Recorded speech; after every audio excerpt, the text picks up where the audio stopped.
The morning mist clung to the ancient stones of Valdoria Palace like whispered secrets, and Duchess Elena Ravenshire felt the weight of 1,000 eyes upon her as she walked through the East Wing corridor.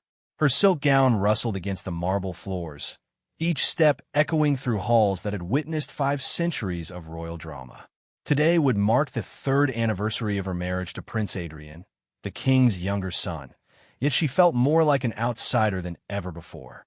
Elena paused before the towering portrait of Queen Margherita I, whose steely gaze seemed to follow her wherever she went in the palace.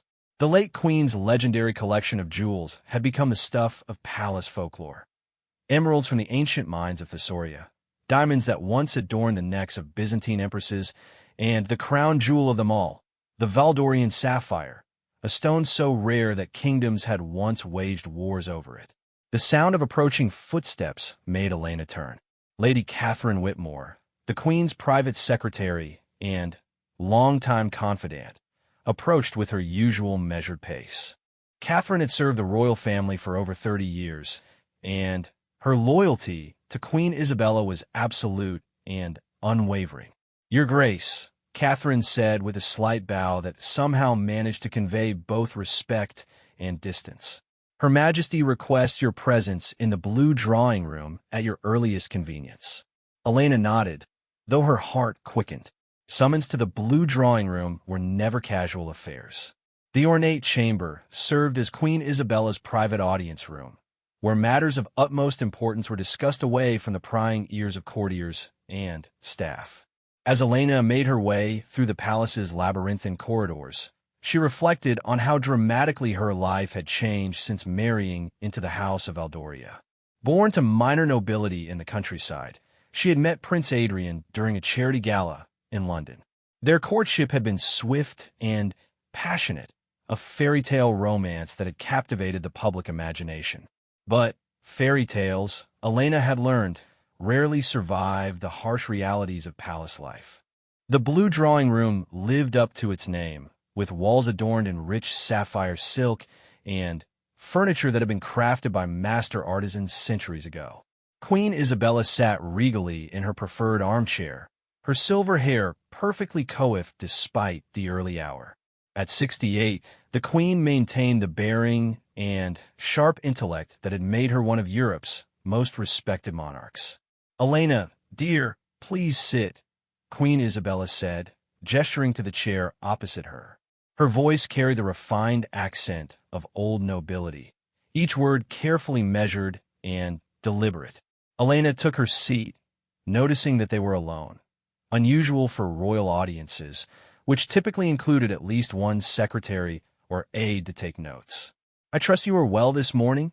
the Queen inquired, though her pale blue eyes suggested this was far from a social call.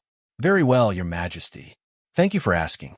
Queen Isabella studied Elena for a long moment, her fingers absently turning the simple gold wedding band she had worn for 43 years since marrying the late King Frederick. "I have always believed in directness, Elena. It saves time and prevents misunderstandings."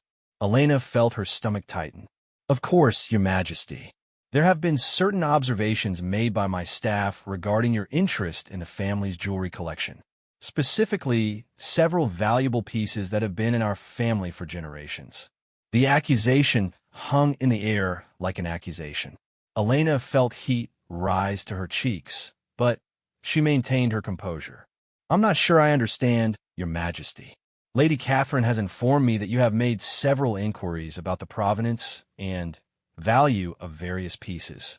You have also been seen examining the contents of the jewelry vault on multiple occasions, often when you believed yourself to be alone." Elena's mind raced. It was true that she had developed a fascination with the royal jewelry collection, but not for the reasons Queen Isabella seemed to be implying. Her interest was historical, academic even. She had been researching the pieces for a proposed exhibition that would showcase the collection's cultural significance while raising funds for the royal charities. "Your Majesty, I believe there's been a misunderstanding. I have been researching the collection with the hope of organizing a charitable exhibition. I spoke with Prince Adrian about this several weeks ago." Queen Isabella's expression remained unchanged. Adrian mentioned no such conversation to me, and he is typically very thorough about discussing family matters. Elena felt a chill of realization. Adrian had been distant lately, often traveling for his military duties or spending long hours in meetings that seemed to exclude her. Had he forgotten their conversation, or had he deliberately chosen not to mention it to his mother? I can show you my research notes, Your Majesty. I have detailed documentation of each piece I have examined, along with historical context and potential exhibition value. That won't be necessary, Queen Isabella said with a dismissive wave. What concerns me, Elena, is the appearance of impropriety. The royal jewelry collection represents not just monetary value, but centuries of our family's history and the trust of our people. Elena felt tears prick at her eyes, but she refused to let them fall. I would never do anything to compromise that trust, Your Majesty. The royal family has shown me nothing but kindness, and I have tried to honor that through my charitable work and public duties. Your charitable work has indeed been exemplary, the Queen acknowledged. However, perception is often more important than reality in our position. The staff talks, Elena. They notice things. And when rumors begin to circulate about a family member's interest in our most precious heirlooms, the implication was clear. Elena's reputation within the palace was being questioned, and by extension, her loyalty to the family. What would you have me do, Your Majesty? Queen Isabella leaned forward slightly, her voice taking on a more personal tone. I have always liked you, Elena. You brought joy to Adrian when he needed it most, and you have conducted yourself with dignity in public. But the crown demands sacrifices from all of us. Sometimes those sacrifices are public, and sometimes they are private. Elena waited, knowing that the Queen was building towards something significant. I'm arranging for you and your son Thomas to spend some time at Ravensshire Manor. A few months in the countryside will give you time to reflect on your priorities and allow the palace atmosphere to settle. The words hit Elena like a physical blow. Ravensshire Manor was her family's ancestral home, but it was also hundreds of miles from the capital, from Adrian, and from the life she had built as a member of the royal family. It was in essence a polite but firm banishment. What about Adrian? What about my royal duties? Adrian will understand. As for your duties, Lady Catherine will ensure they are covered during your absence. Elena realized that this decision had already been made, probably before she had even entered the room. The Queen's request for her presence had been a courtesy, not a consultation. When would you like us to leave? Elena asked, her voice barely above a whisper. I think a departure later this week would be appropriate. It will give you time to pack properly and make arrangements for Thomas's education to continue at Ravensshire. Elena thought of her 5-year-old son, who had been looking forward to the upcoming palace festivals and had just begun to form friendships with the children of other royal staff members. How could she explain to him that they were being sent away? I understand, Your Majesty. Queen Isabella's expression softened slightly. This is not permanent, Elena, but it is necessary. The monarchy survives by maintaining the absolute trust of the people. Even the appearance of scandal can be devastating. As Elena rose from her chair, she felt as though she were moving through a dream. The conversation had lasted less than 20 minutes, but it had fundamentally altered the trajectory of her life. One more thing, Queen Isabella said as Elena reached the door. I trust that you will be discreet about our conversation. Palace matters should remain within palace walls. Elena nodded and left the blue drawing room with as much dignity as she could muster. As she walked through the corridors that had once felt like home, she began to understand that her fairy tale had been more fragile than she had ever imagined.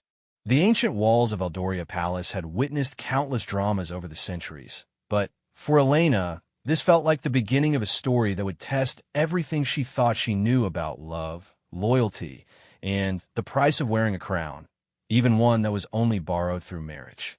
That evening, as Elena sat in her private sitting room overlooking the palace gardens, she made a decision that would change everything. She would not simply accept banishment quietly.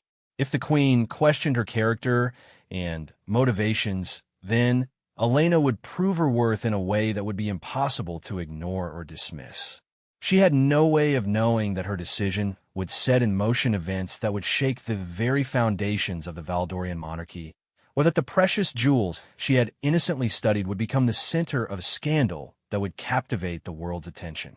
The first chapter of Elena's fight for her place in the royal family was about to begin, and she was determined to write it on her own terms. 3 days had passed since Elena's devastating conversation with Queen Isabella, and the palace atmosphere had grown thick with unspoken tension. Word of her impending departure had somehow leaked to the staff, creating a buzz of whispered conversations that stopped abruptly whenever she entered a room. Elena found herself navigating not just the physical corridors of Valdoria Palace, but also the treacherous social landscape of a royal household where rumors traveled faster than royal decrees. Prince Adrian had finally returned from his military exercises that morning, his tall frame still commanding in his dress uniform as he strode through the palace gates. Elena watched from her bedroom window as photographers captured his arrival, their cameras clicking like mechanical insects drawn to the golden light reflecting off his medals. Even after 3 years of marriage, she still felt a flutter of attraction when she saw him, though that feeling was now overshadowed by uncertainty about where she stood in his heart. Their reunion had been stilted and formal, nothing like the passionate embraces that had once marked his returns from duty. Adrian had listened to her account of the meeting with Queen Isabella with an expression that revealed nothing of his inner thoughts. His silence was more painful than any argument could have been. "Mother has always been protective of the family's legacy," he had said finally, his voice careful and diplomatic. "Perhaps some time at Ravenshire would be beneficial for both you and Thomas." Elena had searched his face for any sign that he would fight for her, that he would stand up to his mother's decision. Instead, she found only resignation and, perhaps something worse, relief. Now, as afternoon shadows lengthened across the palace grounds, Elena made her way to the royal library, a vast repository of knowledge that had served the Valdorian royal family for over 4 centuries. If she was going to prove her innocence and her worth, she needed to understand the true history behind the jewelry collection that had become the center of her troubles. The library's mahogany shelves stretched from floor to ceiling, filled with leather-bound volumes that chronicled everything from military campaigns to domestic policies. Elena had spent countless hours here during her first year of marriage, trying to educate herself about her new family's history and traditions. She found Professor Malcolm Hartwell in his usual spot near the eastern windows, surrounded by stacks of historical documents. As the royal family's official historian, Malcolm had unlimited access to archives that were closed to most scholars. He was a man in his 70s, with wild white hair and eyes that seemed perpetually focused on some distant historical period. "Your Grace," he said, looking up from a manuscript with genuine warmth. Malcolm had always been kind to Elena, appreciating her genuine interest in history and her intelligent questions about royal protocols. "Professor Hartwell, I hope I'm not interrupting your work." "Never," he said, gesturing to a chair beside his desk. "I was just reviewing some documents about the 15th century trade agreements with the Byzantine Empire. Fascinating stuff, really. The political maneuvering required to secure those jewelry pieces was quite extraordinary." Elena felt her pulse quicken. "You mean the pieces in the current royal collection?" "Oh yes, many of them have the most remarkable provenance. Take the Valdorian sapphire, for instance.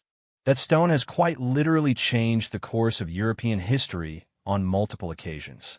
"I'd love to hear more about that," Elena said, settling into her chair. "Actually, Professor, I was hoping you might help me with some research." Malcolm's eyes lit up with the enthusiasm of a scholar who lived for such moments. "What kind of research?" "I've been working on a proposal for a charitable exhibition featuring the royal jewelry collection. The idea is to showcase not just the beauty of the pieces, but their historical significance and the stories behind them." "What a marvelous idea!" Malcolm exclaimed. "The collection tells the story of European royal alliances, trade relationships, and cultural exchanges spanning several centuries. The public will be fascinated." Elena felt a surge of vindication. Here was someone who understood her genuine academic interest in the collection, someone who saw beyond the surface implications that had so concerned Queen Isabella.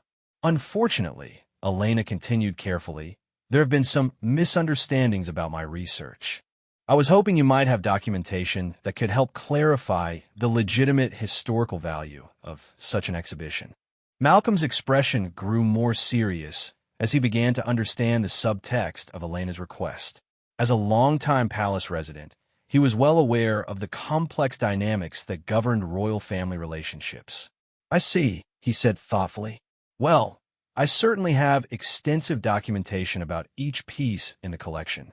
In fact, I've been working on a comprehensive catalog for years, though it's never been completed due to other priorities. Would you be willing to share some of that research with me? I want to ensure that my exhibition proposal is historically accurate and properly documented. Malcolm studied her face for a moment, and Elena sensed that he was making some kind of decision about her character and motivations. Your Grace, may I speak frankly? Please do. In my 40 years of service to this family, I have seen many people come and go. Some were drawn to the crown by its glamour, others by its power, and still others by genuine desire to serve. You, I believe, fall into the latter category. Elena felt tears prick at her eyes. It had been days since anyone had spoken to her with such straightforward kindness. The jewelry collection, Malcolm continued, represents one of Europe's most significant assemblages of royal artifacts. But, more than that, it represents the responsibility that comes with stewardship of history. I have always believed that these treasures should be shared with the public in appropriate ways, not hidden away in vaults. He stood and walked to a locked cabinet behind his desk, retrieving a thick leather portfolio. This contains my research on the collection's most significant pieces. Historical documentation, provenance records, valuation reports for various periods, and cultural significance assessments. I think you'll find it fascinating reading. Elena accepted the portfolio with reverence, understanding that Malcolm was placing considerable trust in her.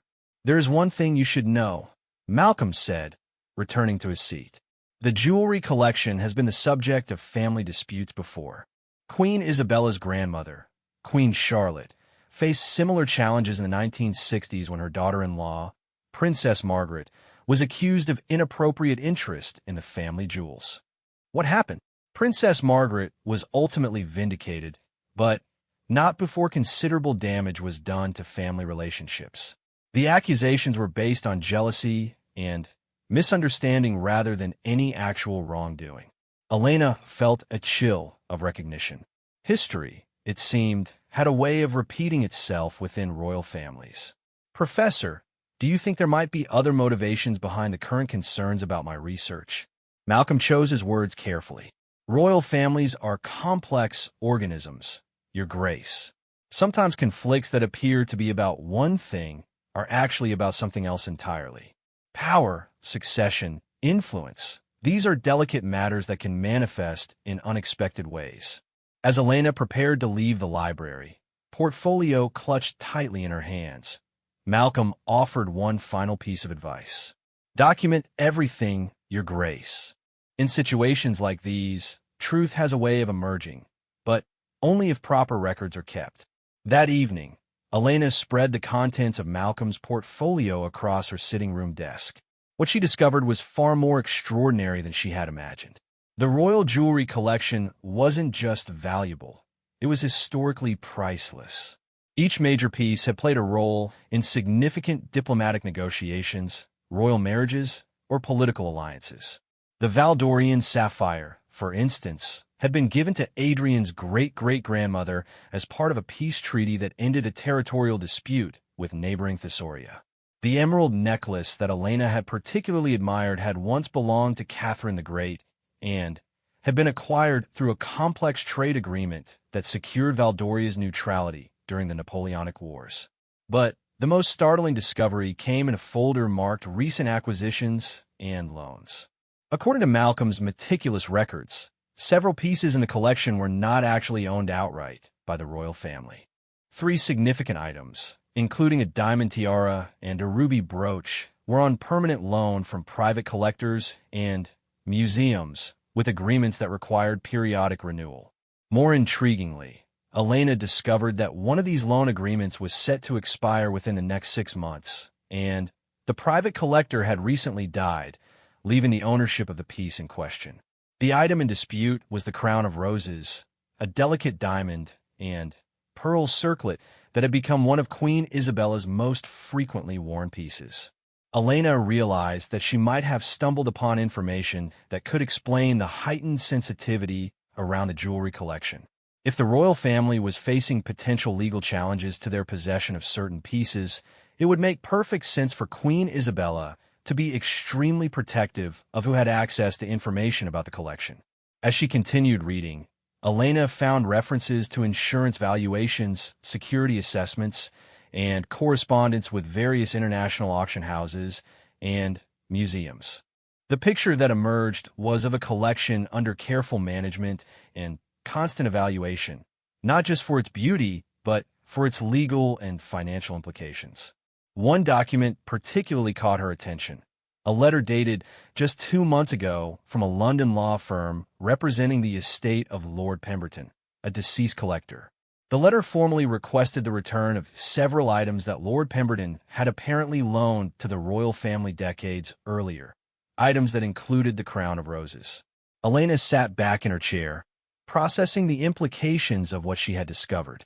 If Queen Isabella was dealing with legal challenges to the collection, Elena's innocent research might have appeared threatening in ways she had never imagined. Her documentation of pieces, their provenance, and their value could potentially be seen as gathering information that might be useful in legal proceedings. But Elena also realized that her research could be valuable in a different way. If she could help resolve the provenance questions and strengthen the royal family's legal position regarding the collection, she might prove her loyalty and value in a way that Queen Isabella would have to acknowledge. The question was whether she would have the opportunity to present this solution before her banishment to Ravenshire became permanent. As she carefully returned the documents to their portfolio, Elena made another decision that would prove crucial in the days ahead. She would not just research the jewelry collection's history. She would investigate the current legal challenges facing the royal family and find a way to help resolve them. It was a risky strategy that required her to delve deeper into palace politics and family secrets than any outsider had dared before. But it was also her best chance of proving that her interest in the crown jewels came from a desire to protect the royal family's legacy, not exploit it. The game was becoming more complex, and Elena was finally beginning to understand the rules. The following morning brought unexpected developments that would change the trajectory of Elena's situation entirely. She was awakened at dawn by urgent knocking on her bedroom door, followed by the voice of Margaret Hayes, her personal lady-in-waiting, speaking in hushed but urgent tones. "Your Grace, please forgive the early hour, but Lady Catherine requires your immediate presence in the Queen's private study." Elena's heart raced as she quickly dressed and made her way through the still quiet palace corridors. The Queen's private study was even more exclusive than the blue drawing room. It was where the most sensitive royal business was conducted, away from even the most trusted staff members. She found not only Queen Isabella waiting for her, but also Sir Edmund Blackwood, the royal family's chief legal counsel, and Detective Inspector James Morrison from Scotland Yard's Special Protection Unit. The gravity of the situation was immediately apparent from their grim expressions. "Elena," Queen Isabella began without preamble, "I'm afraid we find ourselves in an extremely serious situation. During the night, there was an attempted break-in at the jewelry vault."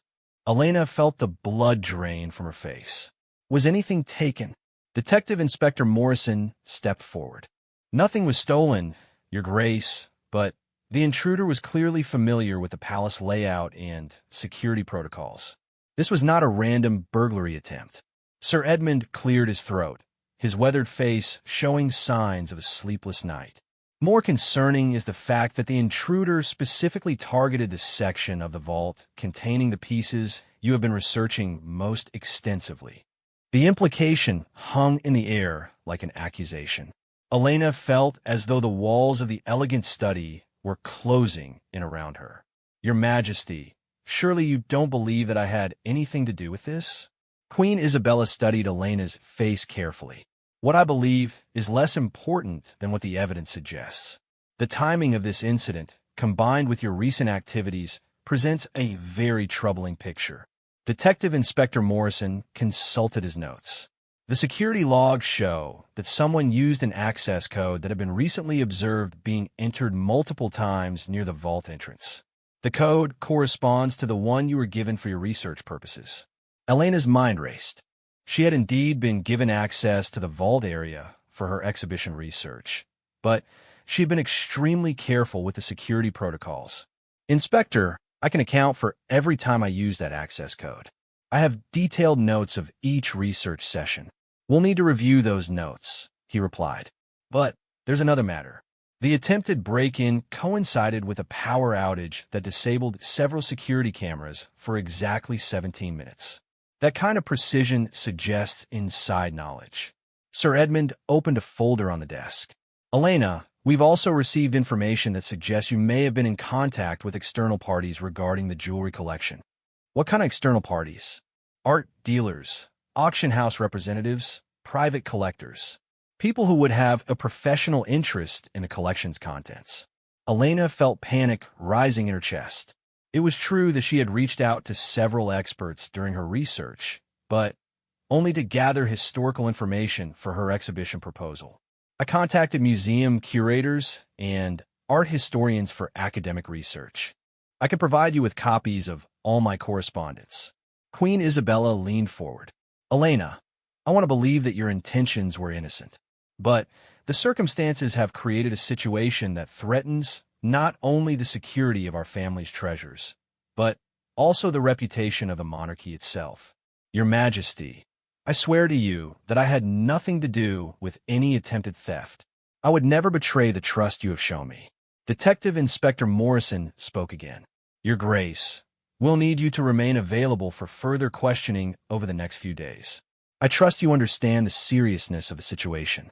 Elena nodded, though she felt as though she might collapse from the weight of the accusations surrounding her. After the detective and Sir Edmund left, Elena found herself alone with Queen Isabella, who seemed to have aged years overnight. "Elena," the Queen said softly, "regardless of your involvement or innocence in this matter, it has become impossible for you to remain at the palace while the investigation continues. Your departure for Raven's Hire must happen immediately." "What about Thomas? He doesn't understand any of this." "Thomas will accompany you, of course. This situation is not his fault, and he should not suffer for it." As Elena left the Queen's study, she realized that what had begun as concerns about her research interests had exploded into a full-scale crisis that threatened to destroy everything she had built with the royal family. Worse still, she was beginning to suspect that the attempted break-in might not have been a coincidence. Back in her private sitting room, Elena found Professor Hartwell waiting for her, his face grave with concern.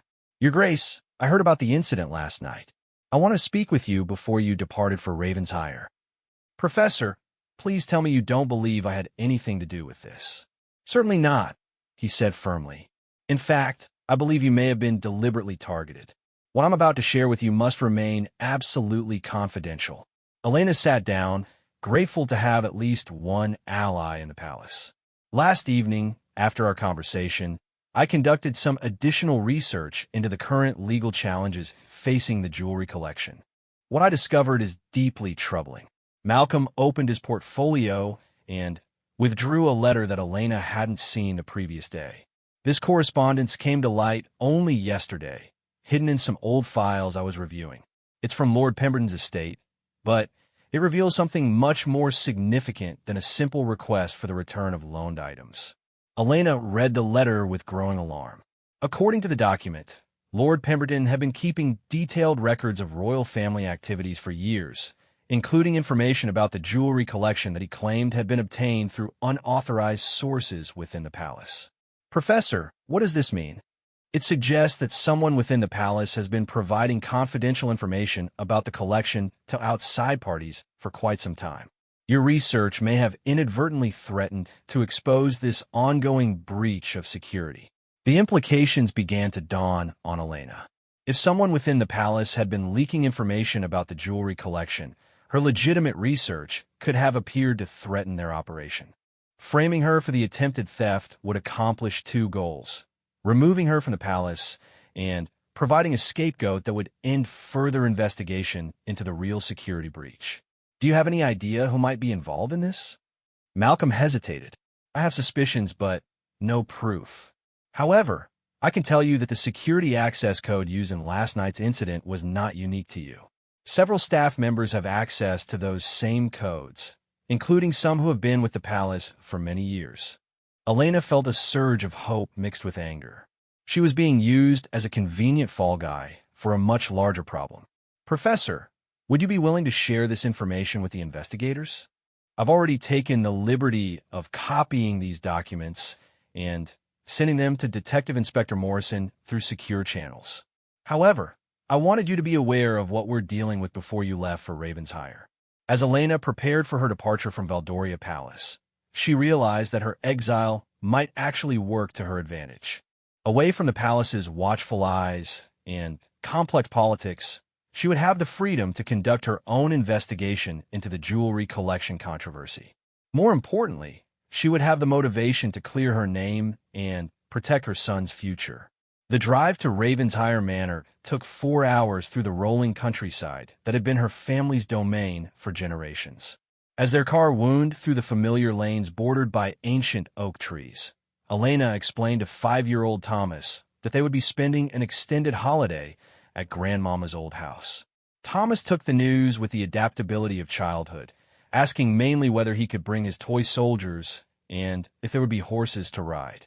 Elena promised him both, though she wondered privately how long their exile would last and what condition their marriage would be in when they eventually returned to the capital. Ravensire Manor had been in Elena's family for over 3 centuries, a sprawling estate that had once hosted kings and prime ministers. Now it served as a retreat from the pressures of modern royal life, though Elena had never expected to be retreating from accusations of theft and betrayal. That evening, as Thomas slept peacefully in the nursery that had once been Elena's own childhood bedroom, she sat in the manor's library and began planning her strategy for the weeks ahead. She would use her time at Ravensire not just to wait out the storm, but to conduct a thorough investigation into the jewelry collection's recent history and the network of people who might have been involved in providing information to Lord Pemberton's estate. Elena had access to resources at Ravensire that the palace investigators might not know about. Her family's library contained extensive records of noble family histories and business relationships dating back centuries. More importantly, her family had maintained friendships with other aristocratic families who might have insights into Lord Pemberton's activities and connections. As she began pulling books and documents from the library's shelves, Elena felt a renewed sense of purpose. She had been cast as the villain in this drama, but she was determined to uncover the truth and protect both her family's honor and the royal family's treasures. The game was far from over, and Elena was about to start playing by her own rules. What she didn't yet know was that her investigation would uncover a conspiracy that reached much deeper into the palace hierarchy than she could have imagined, and that the attempted theft of the royal jewels was only the beginning of a much larger plot that threatened the stability of the monarchy itself. The quiet countryside of Ravensire would soon become the headquarters of Elena's fight to clear her name and save the crown she had been accused of trying to steal. 3 weeks into Elena's exile at Ravensire Manor, her investigation had begun to yield disturbing results that painted a picture far more complex than a simple attempted theft. Working from the manor's well-appointed library, she had assembled a network of contacts that included art dealers, museum curators, private investigators, and even some of her family's old aristocratic connections who had maintained relationships with the royal court for generations. The breakthrough came from an unexpected source: Lady Victoria Pembridge, Elena's elderly great-aunt who had served as a lady-in-waiting to Queen Isabella's mother in the 1970s. Victoria, now 83 and sharp as ever, had maintained extensive personal correspondence with palace staff throughout her retirement. "My dear Elena," Victoria said during one of their long afternoon conversations over tea, "I've been thinking about your situation, and I believe you may be dealing with something that has roots going back decades." Elena looked up from the documents spread across the drawing room table. "What do you mean, Aunt Victoria?" "The jewelry collection has always been more than just pretty baubles, you know? During my time at the palace, I learned that certain pieces served as collateral for various financial arrangements. Not publicly, of course, but in the complex world of royal finances, these things happen." This revelation opened an entirely new avenue of investigation for Elena. If the jewelry collection had been used as collateral, it would explain the unusual level of secrecy surrounding certain pieces and the heightened sensitivity to outside inquiry. Elena spent the following days diving deep into financial records, public filings, and historical documents that might shed light on the royal family's economic arrangements. What she discovered was a pattern of complex financial dealings that had intensified over the past decade as the monarchy faced increasing pressure to self-finance their activities without relying on government funding. The Crown Estate had significant holdings, but maintaining multiple palaces, funding charitable activities, and supporting extended family members required careful financial management. Elena found evidence suggesting that several valuable jewelry pieces had indeed been used as collateral for private loans arranged through discreet financial institutions. More troubling was her discovery that Lord Pemberton, the deceased collector whose estate was demanding the return of jewelry pieces, had been involved in these financial arrangements as a private lender. His death had created a complex legal situation where his heirs were demanding not just the return of originally loaned pieces, but also claiming interests in items that had been used as collateral for his private loans to the royal family. Elena realized that her exhibition research had inadvertently threatened to make public a network of financial arrangements that the royal family desperately needed to keep private. Her documentation of provenance, value, and legal status of various pieces could have provided ammunition for Lord Pemberton's heirs in their legal claims against the crown. But the most shocking discovery came when Elena traced the timing of various financial arrangements and cross-referenced them with palace staff employment records. The pattern that emerged suggested that someone within the palace had been providing detailed information about the jewelry collection's status and usage to Lord Pemberton for years, enabling him to make strategic financial arrangements that would maximize his family's eventual claims.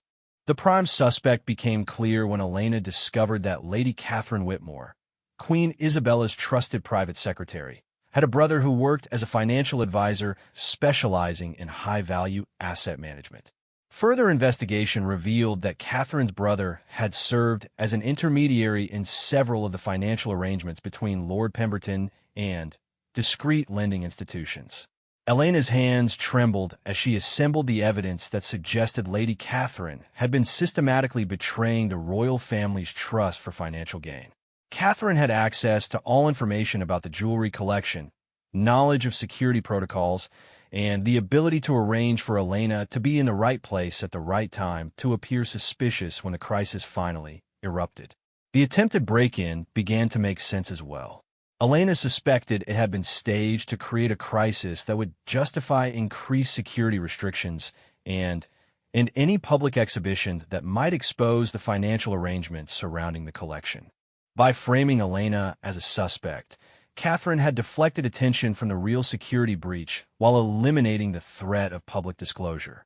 Elena realized she needed professional help to properly document and present her findings. Through a contact in London, she arranged a meeting with David Ashworth, a private investigator who specialized in art fraud and had worked on several high-profile cases involving stolen royal artifacts. Ashworth arrived at Ravenshire Manor on a gray Thursday morning, a tall, serious man in his 50s whose reputation for discretion was legendary among wealthy families dealing with sensitive security matters. "Your Grace," he said as Elena served tea in the morning room, Your situation is more serious than you may realize. Based on the information you've shared with me, we're looking at potential fraud on a massive scale. How massive? Conservative estimates suggest that the jewelry pieces involved in these financial arrangements are worth over £50 million. If Lord Pemberton's heirs succeed in their legal claims, they could effectively bankrupt the monarchy's private finances. Elena felt sick. She had stumbled into a crisis that threatened the very foundation of the royal family's independence. There's something else you should know, Ashworth continued. I've been conducting my own investigation into Lady Catherine Whitmore's background. Her financial situation has improved dramatically over the past 5 years, far beyond what her royal salary could support.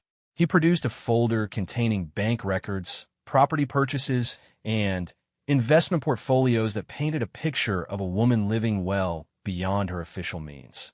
The timing of her major financial gains correlates exactly with the period when Lord Pemberton was most actively engaged in financial arrangements with the royal family. I believe she has been receiving payments for providing inside information that enabled Pemberton to maximize his financial advantage. Elena realized that her original instincts had been correct. She was being used as a scapegoat to cover up a much larger conspiracy. But she also understood that proving Catherine's guilt would require careful planning and ironclad evidence. What do you recommend? We need to gather irrefutable proof of Catherine's activities and present it in a way that protects the royal family's reputation while clearing your name. This will require coordination with palace security and possibly law enforcement. Over the following days, Elena and Ashworth developed a plan that would expose Catherine's betrayal while providing the royal family with a path forward for resolving the financial crisis. The strategy required Elena to return to the palace under carefully controlled circumstances that would allow them to document Catherine's activities without alerting her to their investigation. Elena's first step was to contact Professor Hartwell, who had remained her ally throughout the crisis. Through encrypted communication, they arranged for Hartwell to provide specific false information to Catherine about Elena's research and potential legal implications of the exhibition proposal. If Catherine was indeed providing information to external parties, she would likely pass along this false intelligence, creating a trail that Ashworth's surveillance team could document. Meanwhile, Elena had been in contact with several international auction houses and museums that had expressed interest in her exhibition proposal. She arranged for one of these institutions to make a formal approach to the palace about acquiring certain pieces from the collection for a traveling exhibition. This legitimate business inquiry would test whether Catherine would leak confidential information about the royal family's response to external parties. The trap was set, but Elena knew that springing it successfully would require her to return to Valdoria Palace and face Queen Isabella with evidence that one of her most trusted advisors had been betraying the family for years. As Elena prepared Thomas for their return to London, she reflected on how dramatically their lives had changed over the past month. What had begun as an academic interest in royal history had evolved into a fight for their family's survival and honor. More importantly, Elena had discovered resources within herself that she hadn't known existed. The shy country girl who had married Prince Adrian 3 years earlier had been replaced by a woman capable of conducting complex investigations and challenging the most powerful people in the kingdom. The final phase of Elena's fight to clear her name was about to begin, and she was ready to face whatever consequences her discoveries might bring. The truth, she had learned, was more powerful than any crown jewel, and she was prepared to wield it with precision and courage. The drive back to London would take them through the same countryside where Elena had once believed her fairy tale was ending. Now she understood that her real story was just beginning, and the stakes were higher than she had ever imagined.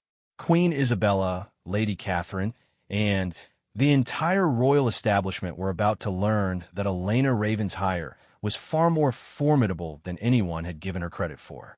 The game was entering its final phase, and Elena held the most powerful cards of all, the truth and the determination to use it.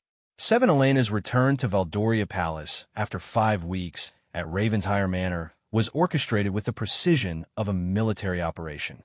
David Ashworth had coordinated with Detective Inspector Morrison and Sir Edmund Blackwood to ensure that every aspect of the confrontation with Lady Catherine would be properly documented and legally sound. The palace felt different as Elena walked through the familiar corridors with Thomas at her side. The staff members they encountered seemed surprised to see her, and she noticed several quick conversations that stopped abruptly when they passed. Word of her return had spread quickly through the palace's informal communication networks. Elena had requested a private meeting with Queen Isabella, ostensibly to discuss the terms of her ongoing exile and the status of her marriage to Prince Adrian. In reality, she planned to present evidence that would not only clear her name, but expose the real threat to the royal family's security and financial stability.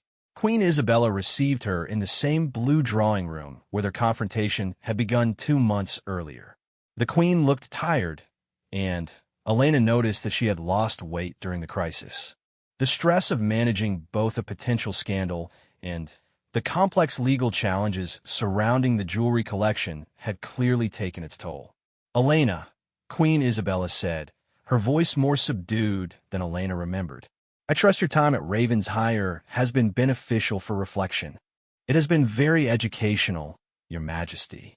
I've learned a great deal about the jewelry collection and the challenges facing our family." Queen Isabella's eyebrows rose slightly at Elena's use of the phrase, "our family," but she said nothing. "Your Majesty, I asked for this meeting because I have information that I believe will be of significant interest to you regarding the attempted theft and the broader security concerns surrounding the collection." "What kind of information?" Elena withdrew a leather portfolio similar to the one Professor Hartwell had shared with her months earlier. "I have evidence suggesting that the real security breach has been ongoing for several years and involves someone with intimate access to palace operations." Queen Isabella's expression became very still. "That is a serious accusation, Elena." "Yes, Your Majesty, it is. And I have serious evidence to support it." Elena began laying out the financial documents, correspondence, and surveillance evidence that she and Ashworth had assembled. She started with the financial arrangements between Lord Pemberton and the royal family, explaining how the jewelry collection had been used as collateral in ways that created legal vulnerabilities. "Your Majesty, I believe you are not fully informed about the extent of Lord Pemberton's claims or the legal basis for them. The attempted theft was not random. It was designed to create a crisis that would justify restricting access to information about these financial arrangements." Queen Isabella studied the documents with growing alarm. As a monarch who prided herself on being fully informed about all aspects of her family's affairs, the revelation that complex financial arrangements had been made without her complete knowledge was deeply troubling. "Who authorized these arrangements?" she asked, her voice tight with controlled anger. "According to these documents, they were negotiated through intermediaries, but the internal palace coordination was handled by your private secretary, Lady Catherine Whitmore." Elena then presented the evidence of Catherine's financial gains, her brother's role in facilitating the arrangements, and the pattern of information sharing that had given Lord Pemberton strategic advantages in his dealings with the royal family. "Your Majesty, Lady Catherine has been systematically betraying your trust for years. My exhibition research threatened to make public information that would have exposed her activities, so she needed to discredit me and create a distraction from the real security issues." As if summoned by the conversation, Lady Catherine entered the blue drawing room at that moment, carrying her usual portfolio of correspondence and daily briefings. Her face went pale when she saw Elena, and the documents spread across Queen Isabella's desk. "Your Majesty," Catherine said carefully, "I wasn't aware that you had scheduled a meeting this afternoon." Queen Isabella looked up at her longtime aide with eyes that had gone cold as winter steel. "Catherine, please sit down. We have matters to discuss." For the next hour, Elena presented her evidence while Catherine attempted to provide explanations that became increasingly desperate and contradictory. The financial documents were particularly damning. Catherine could not explain how she had acquired the resources to purchase a country house and make substantial investments on her royal salary. Detective Inspector Morrison and Sir Edmund Blackwood joined the meeting at Queen Isabella's request, and Catherine's situation became hopeless when Ashworth presented recordings of her phone conversations with art dealers and financial advisors, conversations that had taken place during the time when Elena was under suspicion for the security breaches. Lady Catherine Whitmore, Detective Inspector Morrison said formally, "You are under arrest for conspiracy to commit fraud, theft of confidential information, and breach of the Official Secrets Act." As Catherine was led away in handcuffs, she turned back to Queen Isabella with tears streaming down her face. "Your Majesty, I never meant for things to go this far. I was just trying to secure my retirement. I served this family faithfully for 30 years. Queen Isabella's response was brief and final. Faithful service does not include betraying the family's trust for personal gain. After the arrests and formal statements were completed, Elena found herself alone with Queen Isabella once again. The afternoon had aged both women, but Elena felt the relief of vindication, while Queen Isabella grappled with the betrayal of someone she had trusted implicitly. "Elena," Queen Isabella said finally, "I owe you an apology, not just for suspecting you of wrongdoing, but for failing to recognize that your research and insights could have helped us identify this problem much sooner. Your Majesty, you were protecting the family's interests based on the information you had. I understand why my activities appeared suspicious. What I don't understand," Queen Isabella continued, "is why you didn't simply accept exile and walk away from all of this. Many people would have chosen the easier path." Elena considered the question carefully. "Your Majesty, when I married Adrian, I made vows not just to him, but to this family and its traditions. I couldn't allow my name to be associated with dishonor, and I couldn't let the real threat to the family continue unchallenged." Queen Isabella studied Elena's face for a long moment. "You have proven yourself to be far more formidable than I gave you credit for. The monarchy needs people with your intelligence, integrity, and determination. Does this mean that Thomas and I are welcome to return to our lives here at the palace?" "More than that," Queen Isabella said. "I would like you to consider taking on a formal role in managing the family's cultural and historical assets. Your exhibition proposal was actually quite brilliant, and with proper oversight, it could help the family address some of the financial challenges we're facing in a transparent and dignified way." Elena felt tears of relief and gratitude. The nightmare of the past 2 months was finally ending, and her relationship with the royal family was being restored on stronger terms than ever before. Prince Adrian found Elena in their private sitting room that evening, where she was reading bedtime stories to Thomas. Adrian had returned from his latest military assignment that afternoon and had been briefed on the day's dramatic developments. "I owe you an apology," he said simply, taking the chair beside her after Thomas fell asleep. "You were protecting your family, Adrian. I understand. No, I was being a coward. I should have fought for you from the beginning, should have trusted in the woman I married, rather than allowing palace politics to cloud my judgment." Elena looked at her husband, seeing the regret and love in his eyes. "We both learned things about ourselves during this crisis. Perhaps we needed to go through this to understand what our marriage and our family really mean." Adrian took her hands in his. "I want to be the husband you deserve, Elena. The partner who stands beside you rather than questioning your motives. And I want to be the princess this family deserves. Someone who can help protect and preserve what matters most while bringing our traditions into the modern world." Their conversation was interrupted by a knock on the door.